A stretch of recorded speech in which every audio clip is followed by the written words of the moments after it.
Ну вот я вылез из машины. Ну как видите, дай бог, удача.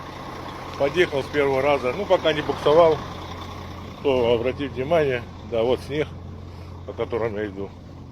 Подхожу к заведомому окошку. Никто не подходит. Снег вы видите, как не почищенный. Ну, нормально. Главное, пломбочка. Пломбочка вот здесь. Как бы целая. Это самое главное. Главное, пломбость. Ну, здесь все.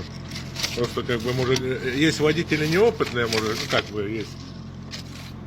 Вы старайтесь, вот дам совет, кто молодые, не спешите открывать.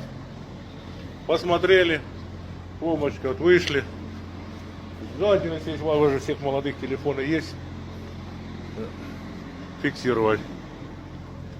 Берешь, вот эта бумажечка. Когда я приехал, я скинул диспетчеру на этой бумажечке, вот, видите,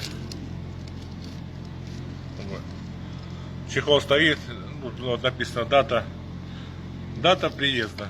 Ну и обычно, когда подъезжаешь, бывает, сюда так утыкаешь и ближе подъезжаешь к воротам. Они смотрят, фиксируют, и тогда сейчас я, наверное, подъеду, и мы это все организуем.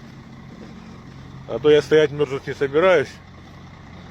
Подъеду, по ним позвонят мне на телефон, и будет все нормально. Температурный режим у меня был 15. Тоже желательно снимайте, время будет показано. Температура вот у меня сейчас стоит на автоскопе, вот нажимаешь, сейчас на прерывную работу. Если вода, то стояла у меня перепады 3-4 градуса. Я не выключаю, потому что сейчас он включится. Если упадет на 1 минуту, все надо сейчас раз, и он загорится. Ну как, директор мне сказал, о, видите, загудел. Упала 2-1,5 температура, я не выключаю.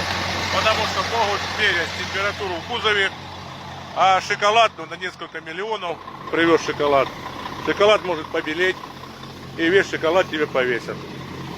Поэтому ориентируй, смотрите, будка, полоска. Вот человек тоже подъехал, тоже, видите, не разгружается, ждет, пока подъедет.